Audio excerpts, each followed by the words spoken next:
Dayan, the original cube manufacturers. Only 9 years ago, they were producing some of the greatest speed cubes on the market. Cubes which caused numerous world records, and cubes which dominated the cubing industry. But over time, this started to deteriorate.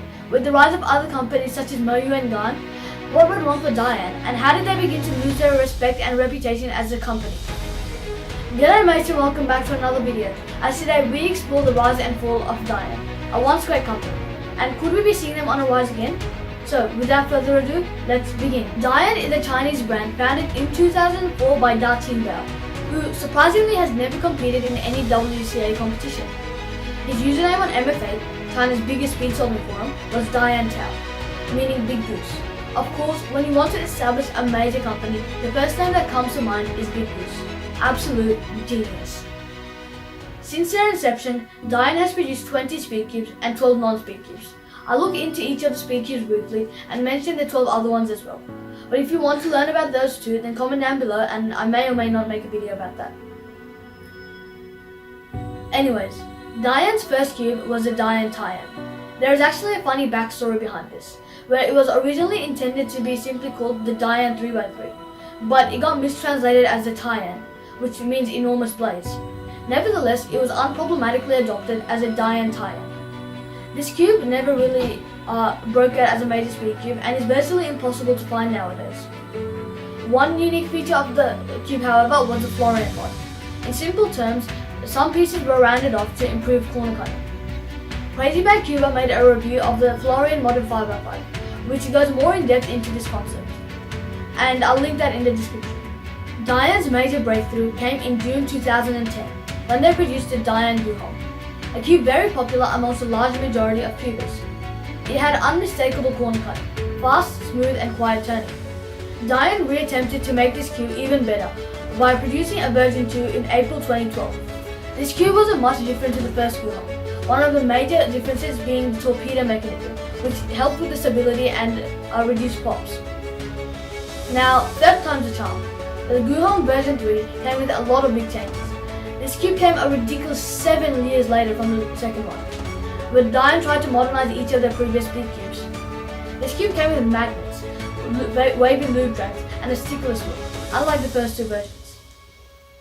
Finally came the Guhong version 4, which was not much different to the version 3, but with faster turning and stronger magnets.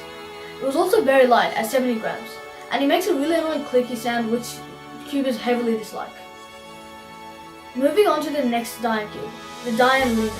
This cube came in two versions. The first version offered a fast feel, but it was very prone to popping, and the second one used a different type of plastic, which felt better and also had a torpedo mechanism, which minimized popping. These cubes never really became really popular amongst the large majority of cubers, as the Guhong was performing much better than this cube. The fourth cube released by Dayan was the Dayan Lunlu, the first cube to have a torpedo mechanism. This anchor was attached to pieces, so based on the tensioning of the cube, it would either increase or decrease popping. Out of the box, the cube didn't feel too great, but with breaking in and lubing, the cube eventually got better. Now comes a cube which revolutionized cubes forever.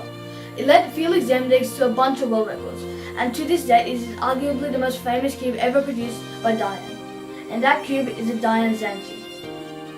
The first release was very similar to the Guhong. It was clicky but smooth.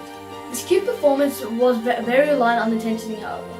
The anchors weren't as effective as on the other versions of the cube. If too loose, it could easily pop, and the opposite as well. It was vital that you got the right tensioning, or you could risk a pop. This cube was also very prone to corner twisting, and it even destroyed Felix's 5.33 world record single. The cube was by far the most modded and produced. The Zanchi 2017 was considered a massive failure, and was even worse compared to Stephen Heap. It was rough and unstable. They tried again in 2018, which was somewhat an improvement but still was incomparable to the Gan and Moyu cubes. There is also the Dayan Zanchi Pro M, released this year in April, the most modernized version of the cube, which includes adjustable magnets, elasticity and tensions.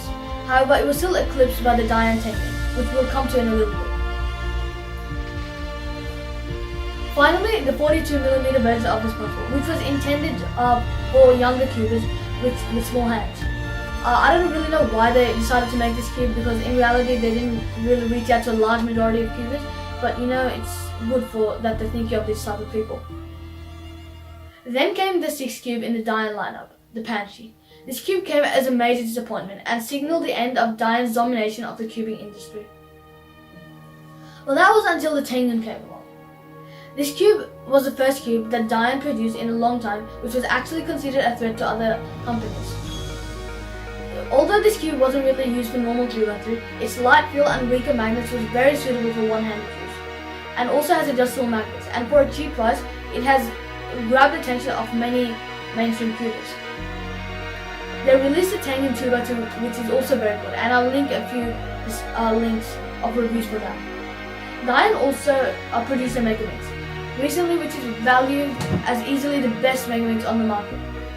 It had a light and smooth turning, only second to the Gan Megamix in my opinion. The 12 other cubes which I said I would mention earlier before are the Dayan 2x2, the Dayan Pyraminx, the Dayan Crazy 3x3x2 cube, the Dayan Gem cube, the Dayan Bermuda Triangle, the Dayan Octahedron, the Dayan Cube, the Dayan F cube, the Dayan Tangram, the Dayan Tangram Extreme, the Dayan Wheel of Wisdom, and the Dayan Bagros cube. And yes, I said Dayan 12 times in under 30 seconds. With the release of the Tengen cubes, I think Dayan are slowly starting to make their way back up in the cubing industry, and I'm so excited to see what happens for them in the future.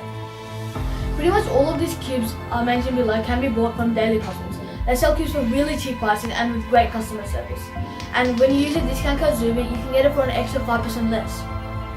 I'll look into unboxing and reviews for each of them in the description if you consider buying any of them. And maybe in the future I can buy some of them as well and try them firsthand. Anyways, I really hope you guys enjoyed this video. If you did, remember to like and subscribe down below. Comment down below your thoughts on this really good company. Share this video if you enjoyed it. And if you're interested, I may make more. Have a wonderful day and peace out.